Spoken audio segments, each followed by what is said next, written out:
तो वहीं प्रधानमंत्री नरेंद्र मोदी ने बुधवार को लोकसभा में बोलते हुए किसानों से आग्रह किया है कि आइए टेबल पर बैठकर बात करते हैं। लेकिन इधर किसानों ने अपने आंदोलन को और तेज कर दिया है। 3 नए कृषि कानूनों के खिलाफ अपने आंदोलन को तेज करते हुए प्रदर्शनकारी किसान यूनियनों ने 18 फरवरी को 4 घंटे के राष्ट्रव्यापी रेल रोको अभियान की घोषणा कर दी है। तो वहीं संयुक्त किसान मोर्चा ने एक बयान में यह भी घोषणा की है कि अपनी 1 सप्ताह लंबी विरोध रणनीति के तहत राजस्थान में 12 फरवरी से टोल नाके बंद किए जाएंगे। बयान में यह भी कहा गया है कि पूरे देश में 18 फरवरी को दोपहर 12 बजे से शाम 4 बजे तक रेल रोको अभियान चलाया जाएगा।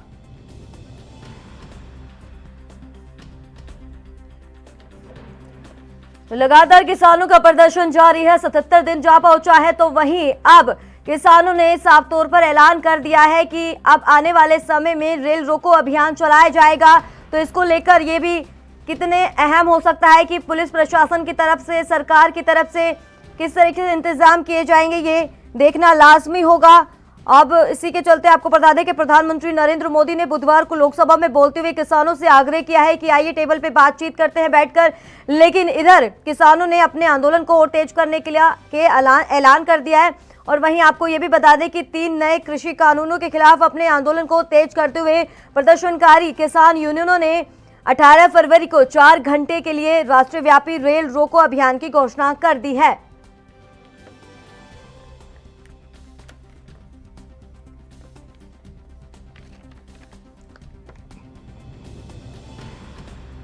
किसान मोर्चा का ऐलान है, किसानों का राजस्थान टोल फ्री मिशन होगा।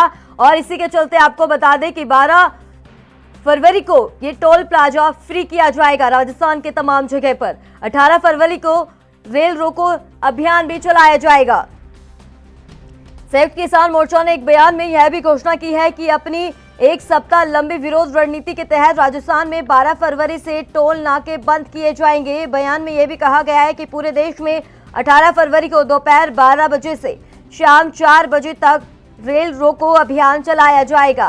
तो लगातार जिस तरीके से किसान और सरकार के आर पार की लड़ाई जारी है और इसी के चलते किसानों का जो प्रदर्शन है वो और भी तेज होता हुआ नजर आ रहा है।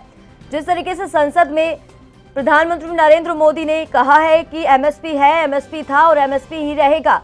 इस बयान के बाद से लगातार पलटवार का दौर भी लगातार जारी, विपक्ष की तरफ से भी किया जा रहा है। लेकिन किसानों का साफ तौर पर कहना है कि जब तक एमएसपी रद्द नहीं होती और नए तरीके से कानून लागू नहीं किए जाते तब तक आंदोलन ऐसा ही रहेगा। यह आंदोलन चाहे और कितना भी लंबा चले, हमें कोई भी दिक्कत नहीं है। और इसी के चलते इन्होंने ये भी ऐलान कर दिया कि 2024 तक भी हम बैठने के लिए तैयार है।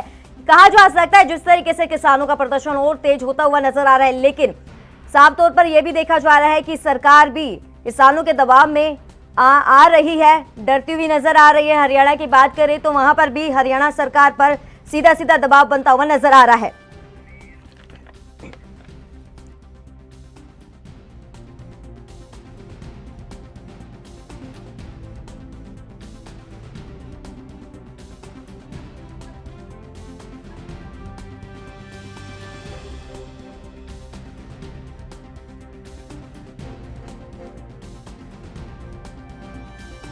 ऑनलाइन पर जुड़ गए हैं किसान नेता मनवीर सिंह और दूसरे हैं बीजेपी नेता मनीष चंदेल। सर, आप दोनों का बहुत बहुत शुक्रिया, बहुत बहुत स्वागत है एनबी न्यूज पर। धन्यवाद धन्यवाद।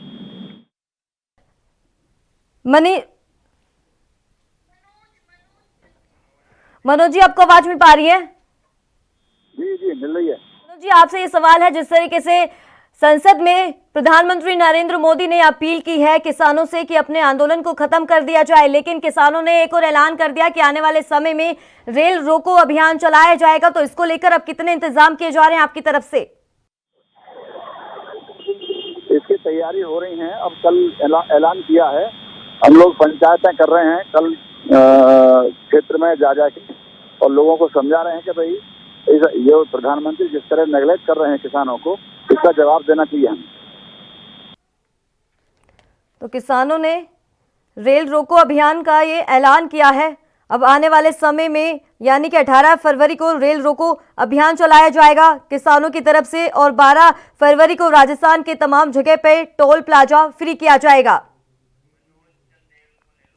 एक बार फिर से हमारे खास मेहमान बीजेपी नेता मनोज चंदेल जी जुड़ गए हैं। मनोज जी, लगातार किसान सरकार की तरफ से भी अपील की जा रही है किसानों से कि बातचीत कर सकते हैं, लेकिन दूसरी तरफ किसान भी अपनी बात पर अड़े हुए हैं। उन्होंने साफ तौर पे कहना है कि एमएसपी रद्द कराकर ही मानेंगे। देखिए करिश्मा जी, आप पार्लियामेंट में अगर प्रधानमंत्री जी को सुना है और किसानों ने भी सुना है, पूरे देश ने भी प्रधानमंत्री जी को सुना है और उन्होंने बड़ा स्पष्ट शब्दों में कहा है कि एमएसपी था, एमएसपी है और एमएसपी रहेगा, तो उसमें कहीं भी कोई संदेह की बात नहीं है। उन्होंने किसानों को पूर्णतः विश्वास दिलाने का प्रयास किया है और जब देश के प्रधानमंत्री, आप सोचिए, लोकतंत्र के मंदिर से यानी कि संसद भवन से वो बात अपनी रख रहे हैं और पूरा देश उन पर विश्वास कर रहा है, तो किसानों को भी प्रयास करना चाहिए और समझना चाहिए। और उन्होंने बड़ा क्लियर शब्दों में अपनी बात रखी कि हम किसानों के फेवर में सोच रहे हैं, मतलब सरकार किसानों के फेवर में है। और ये बात किसान भाई भी अगर जल्दी समझेंगे तो मुझे लग रहा है देश का और समाज का और किसानों का इसमें भलाई। कहीं चूक हो रही है जब भी किसान नेता, ये किसान है, वो बात नहीं मान रहे हैं। उनका साफ तौर पे कहना है एमएसपी को हम रद्द करवाकर ही मानेंगे, चाहे कितना समय हो जाए। यहाँ के ये भी अल्टीमेटम दे दिया कि कृषि कानून जब तक रद्द नहीं होता तो 2024 तक भी हम बैठने के लिए तैयार है आंदोलन में। देखिए, जो किसान भाई हैं वो अपने खेतों में काम कर रहे हैं और जो लोग राजनीतिक लोग हैं, आप देखेंगे कि ये जो आंदोलन है, ये आंदोलन अब किसानों का आंदोलन नहीं रहा है, ये राजनीतिक आंदोलन हो चुका है। अगर आप उसमें देखने का प्रयास करेंगे तो चाहे वो आम आदमी पार्टी के केजरीवाल की बात करें, मनीष सिसोदिया की बात करें, कांग्रेस के राहुल गांधी, प्रियंका गांधी की बात करें, या आप किसी भी रीजनल पार्टी की अखिलेश यादव की बात करें, तो वो सारे लोग कहीं ना कहीं से उस आंदोलन के साथ जुड़ चुके हैं। तो ये आंदोलन अब किसानों का आंदोलन नहीं रहा है, ये राजनीति का प्रयास है। और यहाँ क्या है कि सरकार जब साथ दे रही है किसानों का और जो असली किसान है वो अपने खेतों में है, आप देखेंगे कि जो हमारी मार्केट है, जो हमारे बाजार हैं, क्या उसमें कभी अभी किसी चीज की कोई कमी आ रही है? आप भी अगर जा रहे हैं मार्केट में तो आपको भी सब्जी उसी दाम में जी, आपको आवाज मिल पा रही है? जी मिल रही है। मनोज जी कह रहे हैं कि जो असली किसान है वो खेती कर रहे हैं और जो किसान नहीं है वो प्रदर्शन कर रहे हैं। आपकी क्या प्रतिक्रिया है इस पे? देखिए, ये कुछ भी कह सकते हैं, इनकी बात भी सही हो सकती है, लेकिन किसान को अपना काम भी करना पड़ेगा। किसान इसे सिस्टम से काम कर रहे हैं। अगर हर घर से एक दो आदमी जाता है, सारा घर तो नहीं जा सकता, वो पशु भी रखता है और खेती काम भी बहुत है उसे। तो ज्यादातर प्रयास ये किया जा रहा है गाँव से कि हर घर से एक आदमी जरूर निकले।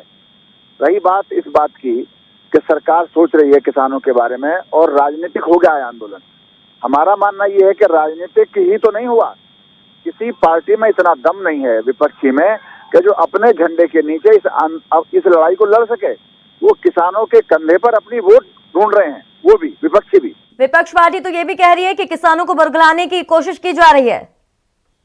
ये भाजपा कुछ भी कह सकती है, लेकिन मैं विपक्षियों पे ये आरोप लगा रहा हूँ कि विपक्षी केवल अपनी वोटों को तलाश रहे हैं, वो हमारी लड़ाई नहीं लड़ रहे, बल्कि हमें ना राजनीतिक रहने दे रहे, ना राजनीतिक हो रहे।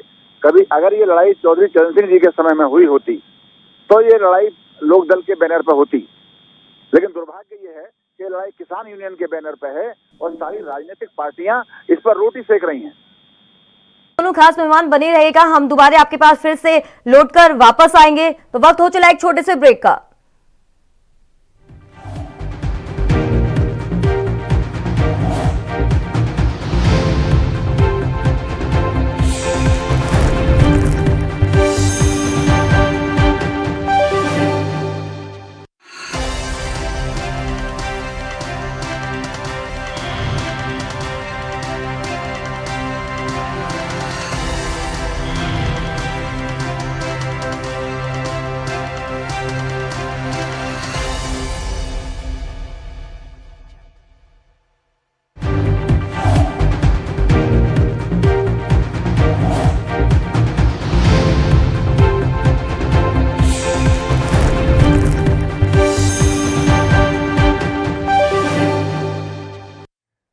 ब्रेक के बाद आपका एक बार फिर से स्वागत है। जिस तरीके से किसानों का प्रदर्शन जारी है और 77 दिन जा पहुंचा है, इस पे तमाम जानकारी देने के लिए हमारे दो खास मेहमान जुड़े हुए थे, जो किसान नेता मनवीर सिंह और दूसरे हैं मनोज चंदेल, बीजेपी नेता।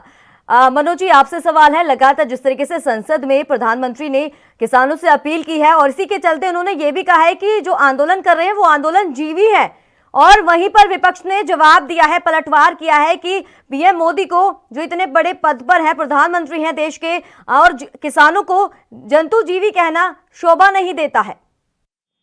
देखिए करिश्मा जी, आप खुद सोचिए कि हमारा देश जो है वो आंदोलन के आधार पर ही यहाँ तक पहुंचा है, उसमें कोई संदेह की बात नहीं है। लेकिन प्रधानमंत्री जी ने बड़े स्पष्ट शब्दों में कहा है, आंदोलन जीवी से उनका जो तात्पर्य था वो बड़ा क्लियर है और स्पष्ट है कि चाहे वो शाहीन बाग की बात करें, चाहे वो किसान आंदोलन की बात करें, या कोई भी आंदोलन है, कुछ ऐसे आंदोलन जीवी हैं जो वहां ऑटोमेटिक पहुंच जाते हैं और उसका पूरा क्रेडिट लेने का प्रयास करते हैं, साथ ही वहां का माहौल खराब करने का प्रयास करते हैं।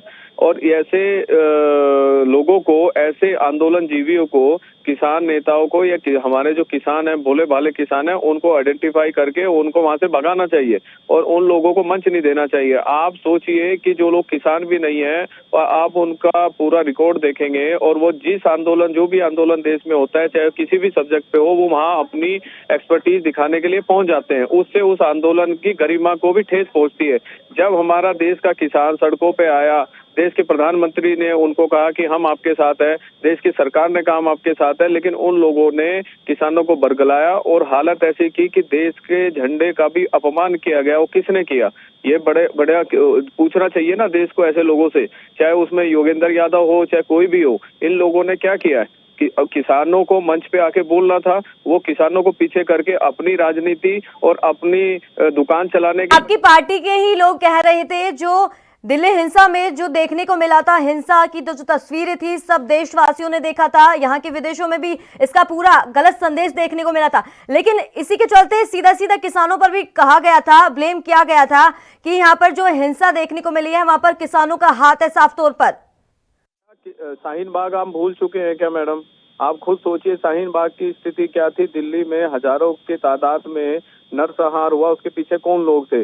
ये लोग ही वहां थे जो लोग आज किसान आंदोलन में हैं, और उन्हीं लोगों ने जो देश के नौजवान तिरंगे झंडे के लिए शहीद हुए और जो तिरंगे झंडे के लिए जीते मरते हैं, उसमें देश का किसान भी शामिल है। उनको इस तरीके से बरगलाया कि उन्होंने झंडे का अपमान तक किया गया। वो कौन लोग है उसके पीछे? मैं तो आपके चैनल के माध्यम से, और चूंकि मनवीर जी इतने वरिष्ठ हैं, उनको भी उन्होंने बड़े स्पष्ट शब्दों में उन्होंने भी ये बात मानी है कि विपक्ष वोट लेने की तलाश में इस पूरे आंदोलन की गरिमा को उन्होंने नुकसान पहुंचा है। तो मनवीर जी, आवाज मिल पा रही है आपको? जी, लगता है कि विपक्ष पार्टी आपको बरगलाने की कोशिश की जा रही है? विपक्षी पार्टी बरगलाने की कोशिश नहीं कर रही। विपक्ष पार्टी हमारा फायदा उठाने की कोशिश कर रही है। हम बरगलाए हुए नहीं है, हम अपने कानूनों के बारे में जानते हैं। बस हमारी कमी भी है कुछ, ऐसा नहीं है कि हमारी कमी नहीं है। हम ये नहीं बता रहे हैं कि ये कमियां हैं। अब जैसे ये कह रहे हैं कि हम प्राइवेट फाइनेंस ला रहे हैं, तो हमें ये कहना चाहिए हमारे नेताओं को कि सरकारी फाइनेंस हमें क्यों ना मिले। जब एक एक कंपनी को 55,000 करोड़, 50,000 करोड़, 20,000 करोड़, 10,000 करोड़ लोन मिल सकता है, तो हम किसानों के बीच में से सरकार क्यों निकलना चाहती है? हमें कॉर्पोरेट के हाथ में क्यों? ये भी कहा है कि कृषि कानून जो लागू किया गया है इसमें कुछ भी काला है, तो हमें बताइए, हम बातचीत कर सकते हैं, इसका समाधान भी निकल सकता है। बिल्कुल, ये हमारे नेताओं को बताना चाहिए। अब वो समय आ गया है कि जब सिर्फ इतने ही कहने से काम नहीं चलेगा, कानून वापस लो। जब ये भी बताना पड़ेगा कि कानून वापस क्यों लो। अब तक जितनी वार्ता हुई, हम अब बैकफुट पे हैं कि हमारे नेताओं ने ये नहीं बताया कि वार्ता में क्या हुआ, हमने क्या कही, सरकार ने क्या कही। एक इससे जो समझदार किसान है, जो सोच रहा है कि अभी आखिर होता क्या है वार्ता में, क्यों बात नहीं मानी जाती है, सरकार क्या कहती है। मनोज जी, आपसे सवाल है, किसान साफ तौर पे कहना है कि एमएसपी हम रद्द कराकर मानेंगे, और लेकिन यही सवाल है कि समाधान आखिर कहां निकलकर सामने आएगा। लोगों को भी काफी दिक्कतों का सामना करना पड़ रहा है। लगातार किसान भी 2 महीने से ज्यादा का समय हो चुका है प्रदर्शन करते हुए। आम जनता भी परेशान है, किसानों की भी मौत भी हो चुकी है। समाधान आखिर कहां, कब निकलकर सामने आएगा? देखिए करिश्मा जी, बहुत ही मुझे बड़ा मनवीर जी की बातों से मैं बहुत बड़ा संतुष्ट हूँ।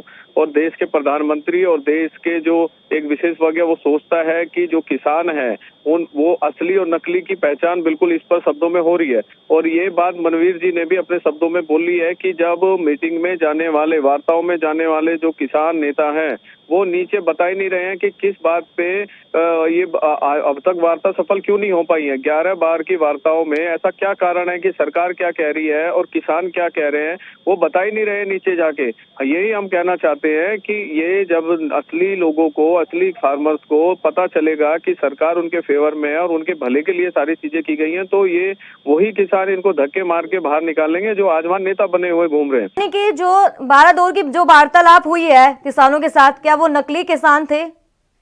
बात नकली असली की नहीं है।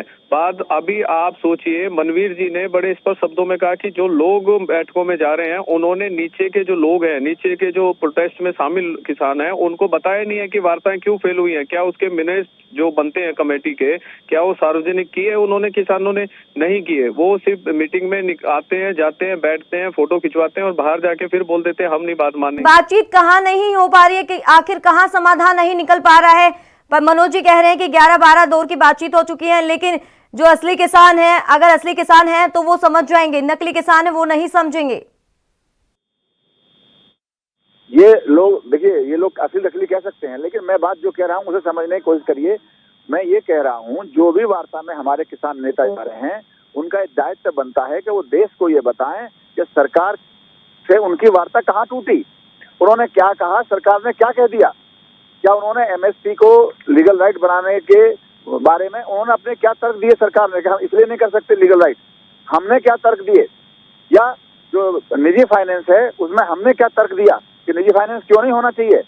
या जो आवश्यक वस्तु किसानों की तरफ से कि 4 घंटे जिस तरीके से बताया जा रहा है रेल रोको अभियान की घोषणा की है किसानों की तरफ से, क्या लगता है कि रेल रोको अभियान से इस सरकार पर दबाव बनाया जा सकता है? क्या समाधान निकलकर सामने आ सकता है? मैं अपना व्यक्तिगत मत अगर बताऊं, वैसे जो नेता कह रहे हैं हमारे, हमें तो वो करना है, लेकिन व्यक्तिगत मैं अपना मत बताऊं, इस देश में जब जब भी हमने ऐसे कदम उठाए हैं जिनसे हिंसा हो सकती हो, तब तब उन आंदोलनों को ठेस पहुंची है। मेरा मत ये है अपना कि हमें आमरण अनशन करना चाहिए। अगर हम ये समझते हैं कि हमें किसानों के लिए कुछ करना है, बलिदान करना है, तो हमारे नेताओं को निसंकोच 1 मिनट देर करेंगी आमरण अनशन में बैठना चाहिए। उन्हें अपने सरकार को अपनी प्रतिबद्धता बतानी पड़ेगी कि हम मर जाएंगे लेकिन हटेंगे नहीं। लेकिन इस तरह की जितने भी कॉल हैं, चाहे वो सड़क रोकने की हो, चाहे वो 26 जनवरी परेड की हो और चाहे ये रेल रोकने की हो, मैं कम से कम व्यक्तिगत तौर पे इन बातों को ठीक नहीं मानता हूँ। मनोज जी, आपका क्या कुछ कहना है इस पे? लग रहा है कि देखिए, मुझे उसमें कुछ कहने की ज्यादा जरूरत ही नहीं पड़ रही है। जो कहना चाहिए, मनवीर जी भी मेरी बात से संतुष्ट है, देश की सरकार से भी संतुष्ट है और देश की सरकार जो कर रही है, माननीय प्रधानमंत्री जो कर रहे हैं उससे भी संतुष्ट है। सवाल इनके नेताओं का है, सवाल जो किसान नेता है, यह सवाल वो है जो आंदोलनजीवी हैं। उनसे सब किसानों को जाके पूछना चाहिए कि देश की सरकार का तो बड़ा स्पष्ट है, आप चाहे किसी कहना क्या तात्पर्य है सर? प्रधानमंत्री जी भी कह रहे हैं आंदोलन जीवी हैं वो, ये तुक नहीं बनता सर। किसान नेता है, देश के नेता, देश के अन्नदाता हैं वो। करिश्मा जी, जो अन्नदाता है उनका सम्मान है, दिल से सम्मान है, लेकिन आप सोचेंगे कि शाहीन बाग में जो लोग बैठे थे वो कौन से किसान थे, और वही लोग आज किसानों के साथ बैठे हुए हैं, वो कौन से किसान हैं? क्या वो किसान हैं भी कि नहीं, इसकी तो कम से कम जांच होनी चाहिए कि नहीं होनी चाहिए। सरकार है, आप जांच करवा सकते हैं। देखिए, हम लोग इसमें, हमारा ये तो किसानों को खुद आइडेंटिफाई करना पड़ेगा कि ये किसान है कि नहीं है। किसानों ने जिनका साथ लिया है या जो जबरदस्ती किसानों के आंदोलन में गए हैं, आप देखेंगे कि किसान नेताओं की स्टेटमेंट कम आती है, उनकी ज्यादा आती है, चाहे वो फेसबुक है, चाहे ट्विटर है, चाहे वो टीवी चैनल्स है। और वो लोग इतना उकसा रहे हैं कि आज देश का माहौल खराब हो चुका है। समाधान कहाँ निकलकर सामने आएगा? लगातार 78 दिन हो चुके हैं किसानों को प्रदर्शन करते हुए, और आने वाले समय में भी और लगातार तेज होता हुआ नजर आ रहा है। महापंचायत की जा रही है, लेकिन समाधान आखिर कब निकलकर सामने आएगा? ऐसा समाधान नहीं निकल सकता सर। मुझे लगता है, मैं निवेदन करूंगा आपके चैनल के माध्यम से भी कि कम से कम किसानों को, किसान नेताओं को, देश के प्रधानमंत्री जी जो पिछले 2-3 दिन से लगातार संसद में बोल रहे हैं, किसानों के ऊपर चर्चाएं हो रही हैं, उसको सुनना चाहिए और समझना चाहिए। और जहां भी देश के प्रधानमंत्री ने बड़ा स्पष्ट कहा है कि मैं सिर्फ एक फोन कॉल की दूरी पे हूँ। देश का जो प्रधानमंत्री है वो ये बात कह रहे हैं कि मैं, हम भी यही चाहते हैं कि किसानों की समस्या जल्दी से जल्द सोल्व होए, हल निकले उनका। लगातार किसान भी प्रदर्शन कर रहे हैं और ऐसे समाधान निकल कर सामने भी नहीं आ सकता जिस तरीके से बस बातचीत से ही समाधान निकालने की कोशिश की जा रही है। लेकिन आप भी समाधान निकाल सकते हैं। आपकी सरकार है, कहीं ना कहीं तो कहीं चूक ऐसी हो रही है जहां किसान समझ नहीं पा रहे हैं आपकी बात। देखिए, मैं फिर ये आपने भी वही बात अभी जो रिपीट की है करिश्मा जी, मैं बार बार वही बात भी और सरकार भी वही कह रही है, आप आइए तो सही, बैठिए, आपको कहाँ दिक्कत है वो बताइए। लेकिन वो जिस बात पे अभी अपने नीचे के नेताओं को या अपने किसान भाइयों को, जो किसान नेता वही स्पष्ट नहीं कर पा रहे हैं कि सरकार ने बिल्कुल सीधे कहा है ये बिल है, इस बिल में कहाँ पे आपको लगता है उसमें संशोधन करने को तैयार है। एमएसपी था, एमएसपी है, एमएसपी रहेगा। देश के प्रधानमंत्री ने बड़े स्पष्ट शब्दों में ये बात बोली है, तो कमी कहाँ है ये समझ नहीं आ रहा ना। आज देश भी ये जानना चाहता है कि किसानों को आखिर समस्या क्या है। जब देश के प्रधानमंत्री उनसे कह रहे मैं एक फोन कॉल की दूरी पे हूँ, उन्होंने स्पष्ट कहा एमएसपी था, एमएसपी रहेगा, किसानों को कोई समस्या नहीं होगी, तो कहाँ पे दिक्कत आ रही है ये तो आपको भी, मुझे लगता है करिश्मा जी, आपको अपने टीवी चैनल का जो स्टाफ है उनको भेजना चाहिए और पूछना चाहिए किसानों से कि वो जो मिनट्स हैं कमेटी में जो लोग गए थे, जो ये बहुत बहुत शुक्रिया आप खास 2 मेहमानों का डिबेट में शामिल होने के लिए, अहम चर्चा के लिए। देश दुनिया की खबरों के लिए ANB न्यूज को सब्सक्राइब करें और बेल आइकन दबाएं।